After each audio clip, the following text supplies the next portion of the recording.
let's look at briefly on the recap what we did in the last class.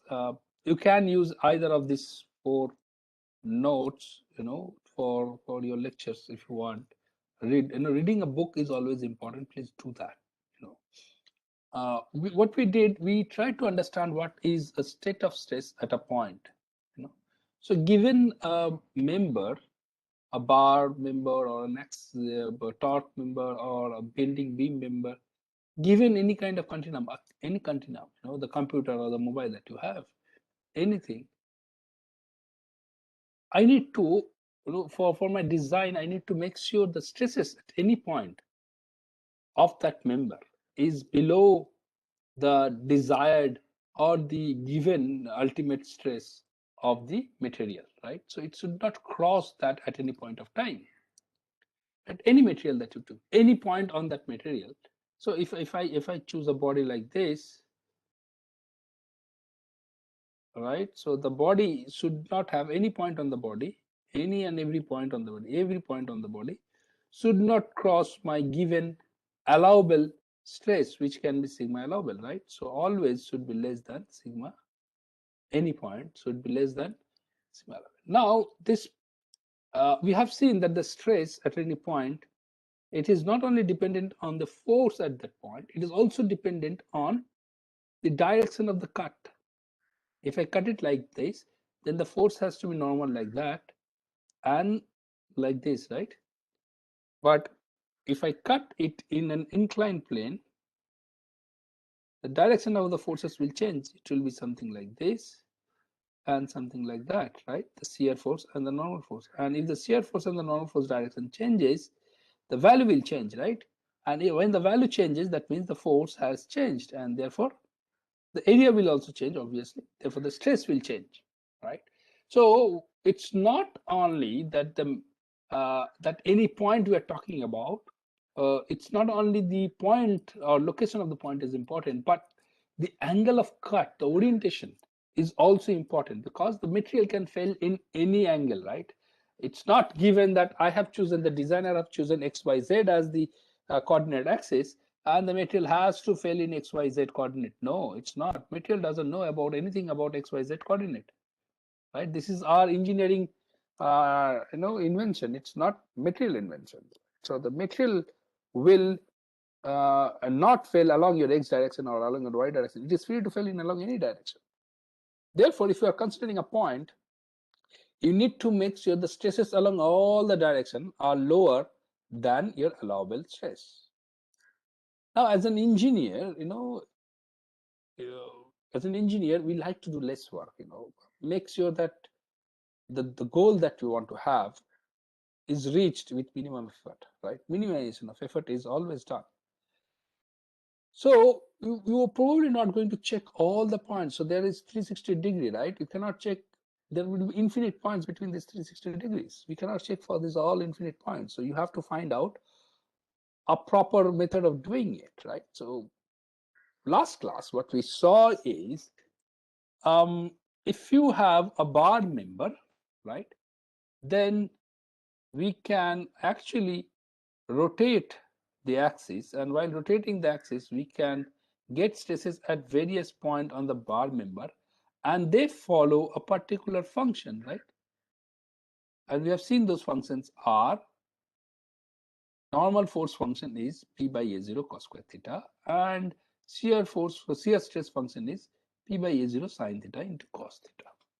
So we came down to functions to represent this kind of change in stress. And we drew two figures. As you can see, this is for normal stress, and that was for shear stress. And we saw that normal stress is maximum when angle is 0. That means it's the plane that is crossing is vertical. And shear stress is maximum when it is 45-degree angle, okay, with the vertical, right? Or negative 45, both are okay. So we found that at 45-degree angle, both shear stress and normal stress become equal, right? So although the normal stress is maximum at this point, it is 0 at 90-degree. In the sense, x-axis, along the x-axis, the normal stress. The shear stress is also 0 at 0 at 0-degree, and also 0 at 90°, but it has a maximum at 45°. Now, when you try to check for failure, you need to find a proper measure of these two forces and see whether these measures are lower than some measure that is given to you. And therefore, it is very important to find stresses at various points. So this is called stress transformation. To do this and to find the values at various angle of orientation of the plane is called stress transformation, right? So we'll look into stress transformation slightly on today's class if you can. But before that, let me say what we have found. We have found two things. One is if you have a bar member, okay, and why is this happening? Why is this extra lines? If you have a bar member and what happened? Sorry for that. If you have a bar member and if you have a point on the bar member, right, and if you take a cross section along it, so bar member is going to be like this, sigma here and then sigma here, right? Okay, so there is no shear stress.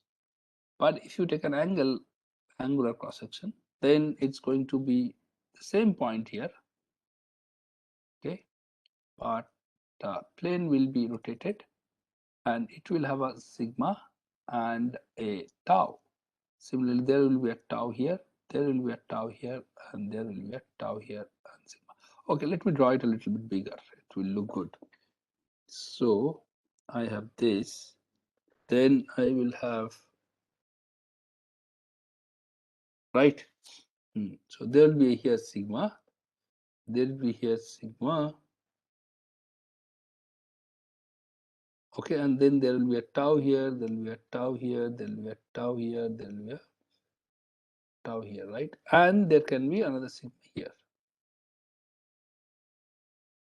This is sigma x dash, sigma y dash, tau x dash, y dash, right? So we say that in a 2D case, when you're looking at only a plane, not at a 3D, the stresses that are given on the material point, here is the point, if you want to have a point here, are given by sigma xx, tau xy, sigma yy, tau yx, and so on and so forth. And then you can represent them in a plane like this, right? So you have xy plane. You can put your xy plane from the center also, it doesn't matter. Then you have sigma xx on the other side. Then you have sigma yy. So two normal stresses, and then you have shear stresses, right? Tau xy, tau yx, tau yx, tau xy, right? But these shear stresses will be equal because they're complementary shear stresses, and therefore you can represent them in a matrix format as sigma xx. So this might be your x plane direction, okay? Orientation of plane.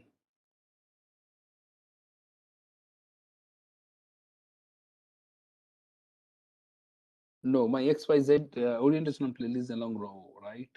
It doesn't matter, but yeah. So this is orientation of the plane.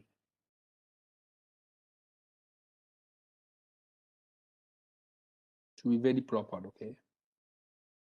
And this XYZ are, the column XYZ are your direction of force.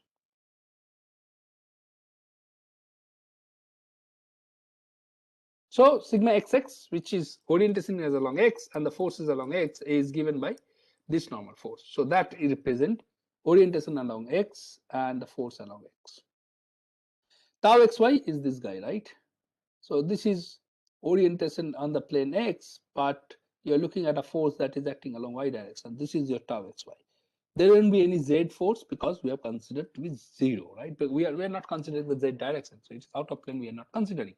And therefore that is going to be 0. Similarly, you can represent these two. Now these two forces are complementary shear stress and they will be equal, right? That's written here. And therefore the total number of unknowns that you have is 3. Okay.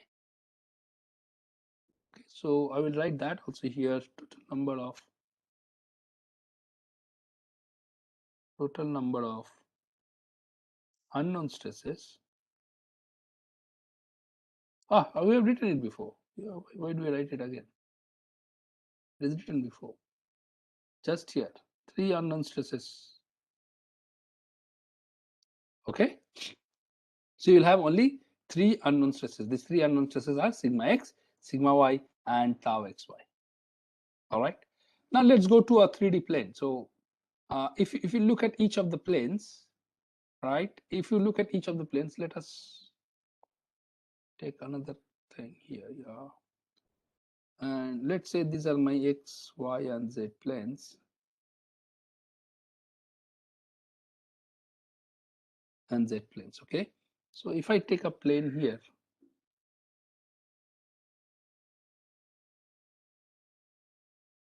okay, that plane is this one. Which plane is this? That is plane X, right? This is plane X. And therefore the stresses already known are going to be, is that a plane X?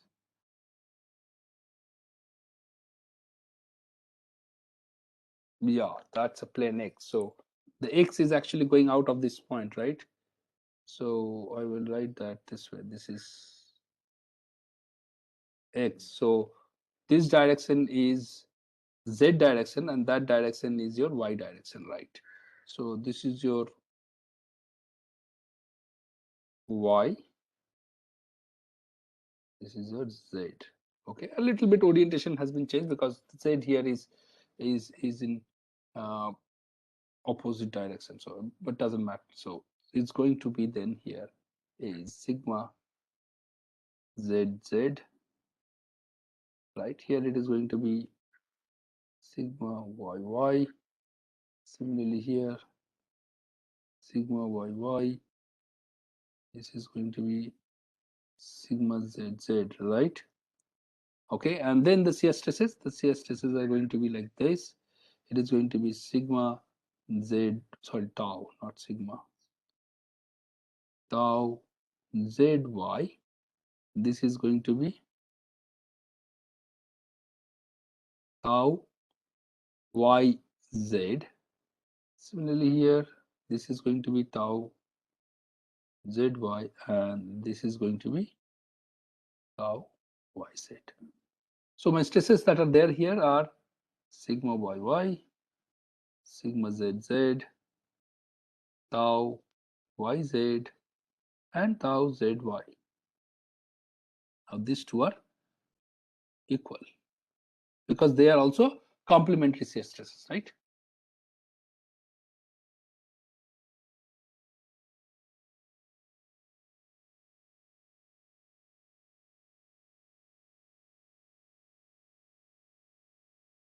Now look at another plane. We have looked into Z plane, so that plane is looked into. Now let's look at another plane which is something like this, let's say,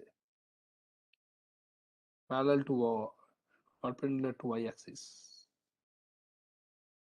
If I draw that plane,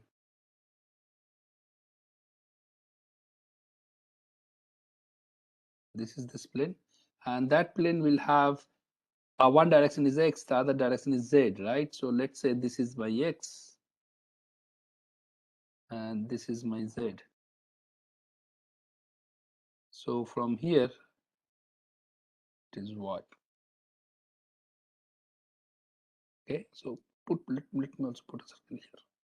So the stresses that are going to come here are going to be along this direction. It's going to be sigma xx. Along this direction also it will be sigma xx. Along this direction sigma zz. Along that direction also sigma zz. And then there will be some shear stresses. This is tau xz, tau zx, again tau xz, tau zx. So the stresses that we have here are sigma xx, sigma zz, right, and tau xz, tau zx. Now these two again are equal because being complementary shear stresses. So in total what we have are, if you see, sigma xx, sigma yy from the first set, and from the second set we'll have sigma zz, and then from the first set we have tau xy, in the second set we have tau yz, and in the third set we have tau zx. So these are my state of stress at a point.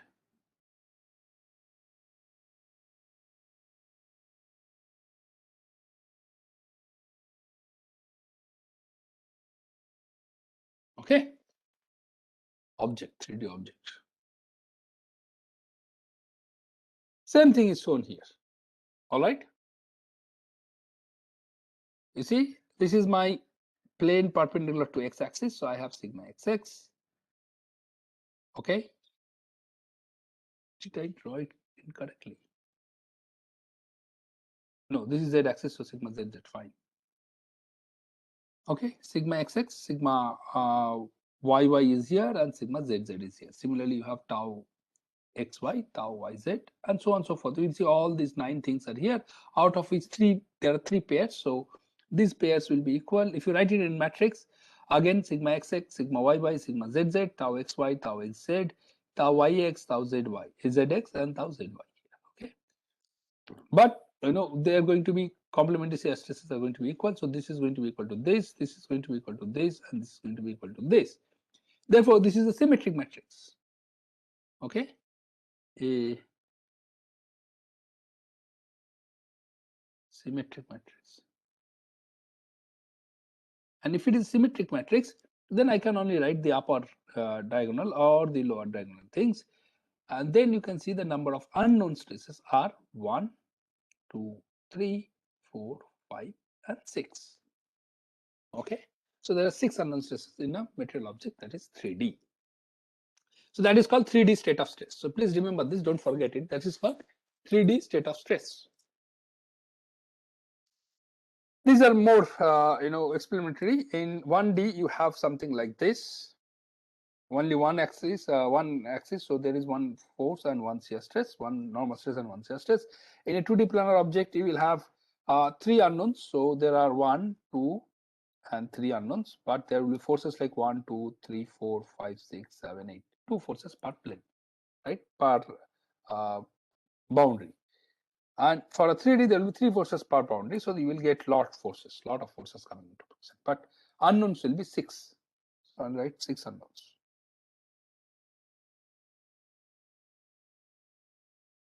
3 unknowns.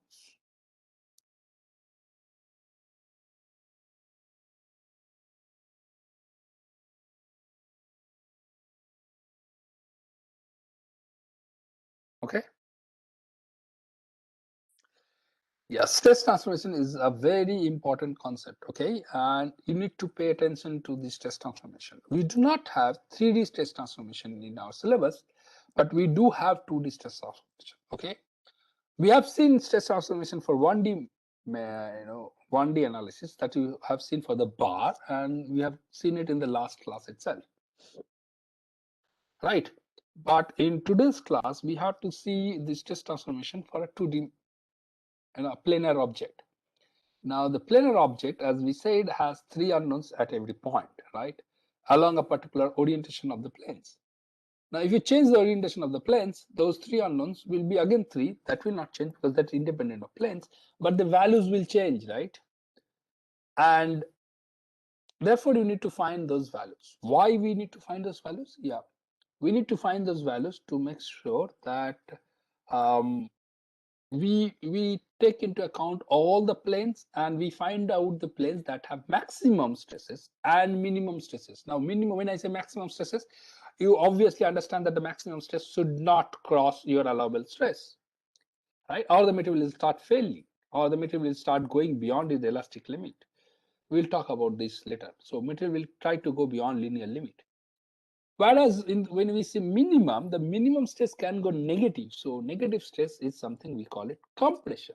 Now, when we call it compression, then it becomes more important to check under compression's allowable stress, right? So both positive maximum and minimum are important to be analyzed and found out for a material, and the direction at which they are, right? Because direction is also important. And okay. So there are various ways of doing it. One is using an analytical formula. We will derive those analytical formula in today's class, right? So there are three ways of doing it. One, analytical formulation or equations, like stress transformation equation. Transformation equation.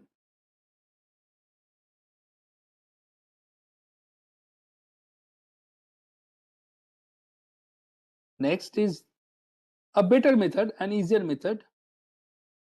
There is a geometric method. We call it Mohr circle.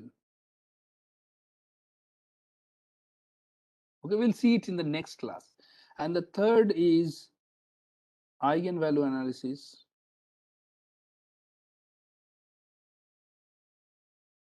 of the stress matrix. We have shown that the stresses in all the cases can be written in a matrix format, right? Like this. So if you find eigenvalues and eigenvectors of this matrix, they will give you the principal values of the stresses, as well as they will give you the directions. So the eigenvectors will give you the directions and eigenvalues will give you the principal values of the stresses. Okay. So that is another easy way of doing it. So if you want to do it in MATLAB, that's the best way of doing it. Okay. So we will show that also after the Mohr circle. Okay. Right. So today let us look into the derivation of the formulas for the stress transformation. So let us consider we have only 2D, we don't have 3D. Okay. Okay.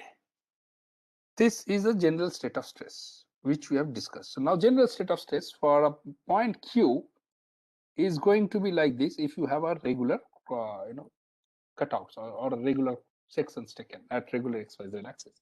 But if you don't have a regular XYZ axis, rather you want to see it along X dash, Y dash and Z dash axis, you have to orient your cube, right? To make sure that the stresses are perpendicular to the faces. Now that may be important, but the number of component of the stresses do not change because the number of forces will also remain same, right? But the values will change. We need to go get to these values. So let us consider a coplanar object. So this is a coplanar object, right? And it has regular X and Y axis. And if it has regular X and Y axis, there is a sigma X that is acting on this plane.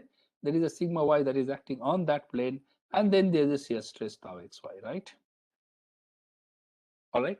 Now, if you have that, you have three unknowns at a point, right? Sigma X, we just discussed three unknowns, sigma X, sigma Y, and tau XY, right? And we will assume that the other stresses are going to be zero. Now, stresses are, unlike forces, cannot be put into equilibrium. Forces can be put into equilibrium, right? We have heard about equilibrium, and those comes from the static equilibrium equations. And static equilibrium equations are for forces. They are not for stresses. So fundamentally, we cannot use stresses, but we can use force, right? So what we do, what we do is we convert the stresses to forces. So let's look at, let's look at an object like this that we have here, this object, and this object has been oriented to object like this with an angle. So the x-axis was earlier this one, right? Now the x dash axis is this one, right? So the x dash axis makes an angle of theta with the x-axis, right? So please note this. This is very important to understand. Note is anti x dash y dash axis is oriented at theta degree anti-clockwise, okay, to xy axis. This is very important. The anti-clockwise term is very important because this will be again necessary in Mohr circle diagram. Okay, so we have rotated it anti-clockwise, but z remains z, right? Z remains z. That's because we are not interested in a 3D rotation. We are interested only in a 2D rotation, planar object. So z remains z. Okay. So you're just moving it, rotating in a plane. The plane is xy plane, right? So initially it was oriented along the positive xy direction. Now it has moved to x dash and y dash direction. And that movement is a theta degree angle movement anti-clockwise. That's the problem. Now, what is given is the stresses along x-axis are known to you. So x, y axis stresses are known. Okay, so I will write that also here. Stresses along xy axis, okay, which are sigma x, sigma y, and tau xy are known. We need to find stresses along x dash y dash axis, which are represented by sigma x dash, sigma y dash, and tau x dash y dash are unknown, right? So we have to find them. Find them in terms of sigma x, sigma y, and sigma z axis. Find in terms of sigma x, sigma y, and tau xy. This is necessary because we know sigma x, sigma y, and tau xy, right? Okay. And please note that it will not be as usual as the vector transformation. We have learned vector transformation in engineering mechanics, right? Converting vectors from one axis to another axis, right? Rotating, representing vector from one axis to another axis, right? So that there we used a transformation matrix T, if you remember, that was cos theta, sin theta, minus sin theta, cos theta, something like that, right? So that will not be useful here because here we have two axes, not only one axis, right? One axis is one representation of the plane of orientation, the other representation of the force, right? Both way it will change. And that's what we have seen in a single D case, that you have to also change the area. So area becomes, instead of A0, it becomes A0 by cos theta. And the force also changes, and therefore 2 cos theta comes into play. So here we cannot use the same transformation matrix. If we use, then we have to use it twice.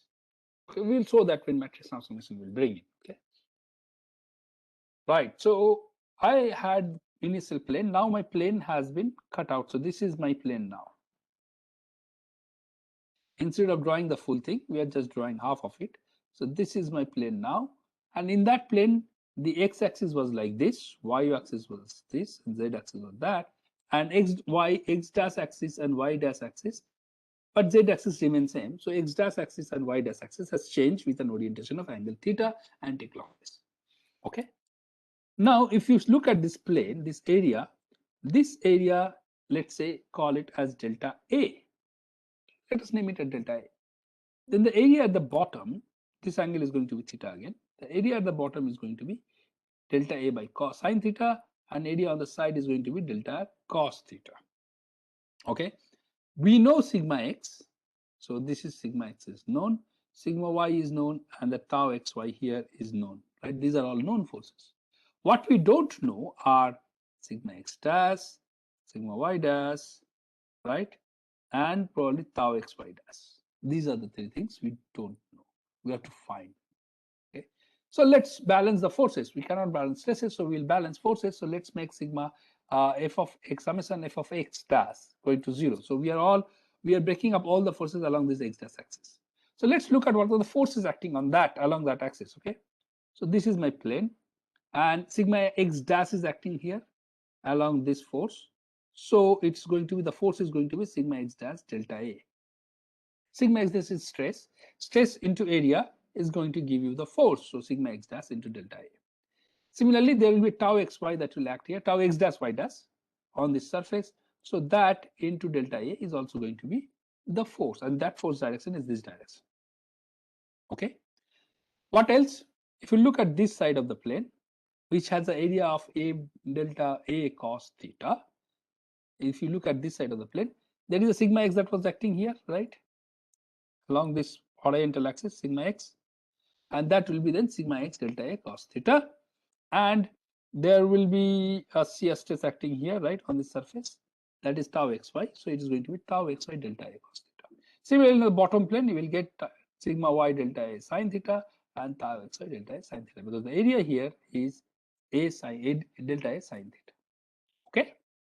Now, if I balance along x-axis, x dash axis, okay, along this axis, if I balance it, so first force that comes into action is sigma x dash delta a. And then which one will come? There is this force, a component of that force, right? Sigma x we have here, a component of sigma x along this axis, right? So this is your sigma x, the force due to sigma x, the force resultant into cos theta is the change, the component that we are looking into. Okay. So now you see there are two transformations. This is the transformation due to area, and this is the transformation due to force along the x dash axis. So there are two transformations that has taken place. Please note that. Similarly, we will have tau xy. The direction of these forces are negative. Okay, this direction is negative. This direction is negative because I've considered this direction to be positive.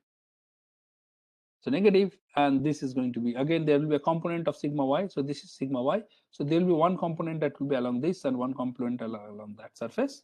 So we are looking at this component only. So that component is going to be this one. And similarly, this tau yx will have one component along this direction and one component along that direction. We are looking into this component, and that is this.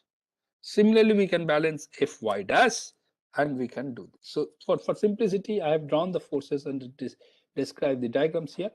Okay, element parallel to xy axis and element with a general rotation of theta degree. Note that theta is anti-clockwise.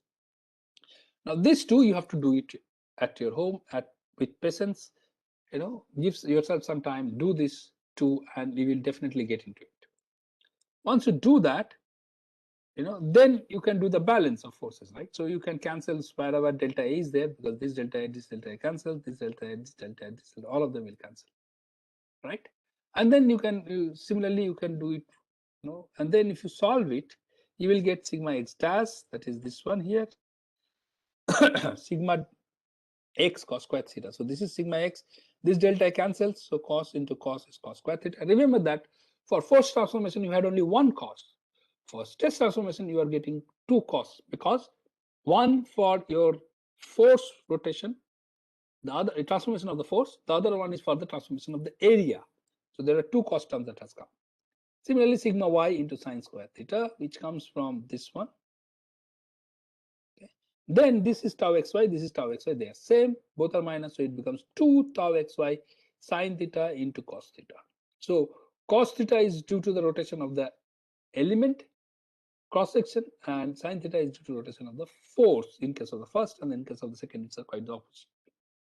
So this is what you get. So if you want to find a stress, normal stress sigma x dash along a particular line, orientation of plane, then you need to find it using the stresses along normal axis, in the general axis, is sigma x cos square theta, sigma y sine square theta minus plus 2 tau xy sine theta cos theta, which you can use this formula, or you can simplify it to get into this formula. Sigma x dash is average of the stresses, sigma x and y, and then difference of stresses and the division by 2 cos 2 theta and tau xy sine 2 theta. Okay, right?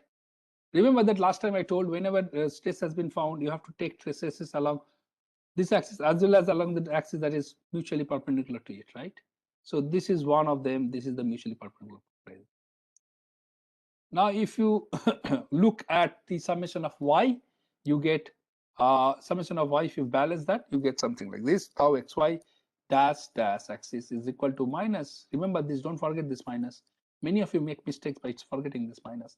Sigma x minus sigma y by 2 sine 2 theta tau xy cos 2 theta. Okay, right? And how do you find sigma y? What is left out to find? We are left out with finding sigma y dash, right? Now sigma y dash will be like sigma x, only thing it will change by theta plus 90 degree. So it just changes the sign minus here and the change sign minus here, okay? All right, so we got all these three in terms of sigma x, we got sigma x dash, we got sigma y dash, and also we got tau x dash y dash, right? As a function of sigma x, sigma y, and tau xy. Okay, right? And you can write them in matrix. Please, this is your job. Please do it. write them in matrix and see what do you get. Let write them in a matrix format. So write it like this: x sigma, not sigma, tau xy, tau xy. No, sir. Yes, which can be Sir, written go, as, please go a little up. I will go, Up. wait a minute. Yes, where here? Is this one what you want to see? Yes, sir. Yes, sir.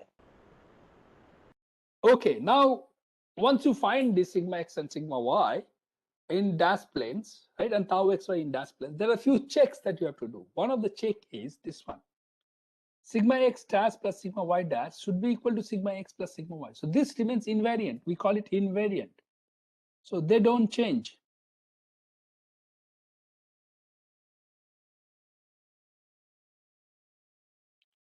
Okay, that means you can see that if I add them, sigma x dash plus sigma y dash, this and this cancels because there is a negative sign, there is a positive sign, and this cancels also. So there is a positive sign, there is a negative sign. So you end up getting sigma x dash plus sigma y dash is equal to sigma x plus sigma y. This two also cancels. Right? Half and half is 1. So it becomes CS. And this comes from the stress property. You see the stress, not stress, the diagonal, summation of the diagonals. Okay, stress, yes. So sigma x plus sigma x dash will remain constant no matter what orientation angle you have taken. So that's a check for you to do. Okay, summation of these two is going to remain same. Similarly, there are a lot of other checks. We'll tell one by one each of the checks. There are 3 checks actually. We'll tell it one by one. Okay. Now, please pay attention here. I can rearrange these writings a little bit and you see what happens. So this is the sigma x dash. Okay, if you see properly, the sigma x dash is sigma x plus sigma y by 2 plus sigma x minus sigma y by 2 cos 2 theta plus tau xy sine 2 theta, right? So there is a cosine term, there is a sine term, and they give us a lot of good things. They're very, very useful things. Similarly, tau xy, if you see, this is minus, so this guy is same here with a sine term instead of a cos term.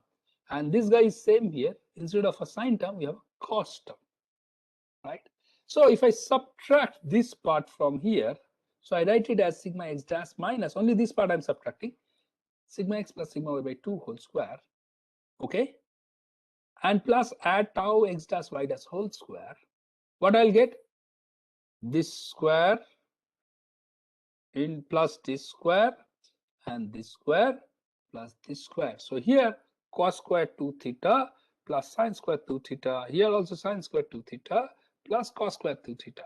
So that will come out to be sigma x minus sigma y by 2 whole square, because sine cos square theta plus sine square theta become 1, and similarly tau xy whole square, right?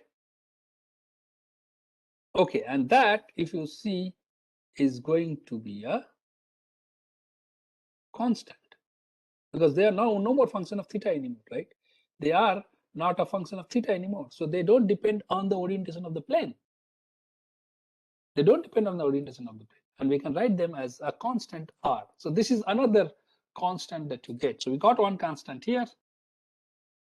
We are getting another constant here. Okay. This we can write it as sigma average, because that's going to remain constant all through, right? Sigma x plus sigma y is always constant. So I can write it as an average stress. And that this is not average, same average as we did earlier, right? This is not the same average. This is average of the principal stresses. This sigma x and sigma y are principal stresses. So this is average. So that is this, and this is called R. That is this. Now, if you write it properly, you are going to get sigma x dash minus sigma average whole square plus tau x square whole square is equal to R square, right? And I can, this is a formula of a circle, x square plus y square equal to R square, right? This is a formula of a circle. So I can draw a circle here whose center is going to be sigma average, comma 0, right? So this is its center, which is sigma average, comma 0. And whose radius is going to be R. So R is nothing but this guy, right? So this is your R. Okay? And we can rotate this circle, and any point will represent a proper state of stress. So if you want to look at theta, so we will see whether it is theta or 2 theta. So we had an orientation of theta, which has become 2 theta in the circle. So this is my 2 theta now. So theta orientation will be given by a 2 theta angle here. And this is supposed to be the minimum one stress, and that is supposed to be a maximum stress, right? So these two stresses are called principal stresses. So that's the maximum stress that you can have, because that is the farthest place from zero. So maximum normal stress is here. This is your normal stress axis, and that is your shear stress axis. So that is the maximum normal stress, and this is your minimum normal stress, right? So these two are your principal stresses, and that is your maximum shear stress. And that is going to be equal to R again, maximum shear stress. Okay. So please pay attention there. So I've written all of details here. Whatever we wanted to discuss, all details are there. I will stop right now. So these are called principal stresses, and the planes, the angle theta gives you the plane, which is called principal planes. Okay. Sigma max and sigma mean are obtained on the sigma axis where tau is equal to 0, and on that axis sigma max and sigma mean values can also be obtained setting tau hy equal to 0. So remember that last class when we did it for 1D bar, we said that maximum tau we obtained, maximum stresses we obtained when tau is 0, shear stress is 0. This is the reason, because your principal plane, if you see, motorcycle, if you see the maximum stresses occur only when your shear stress is 0. So this axis is shear stress 0 axis, right? So that's how you can get maximum principal and minimum principal stress. Okay. With that, I'll stop.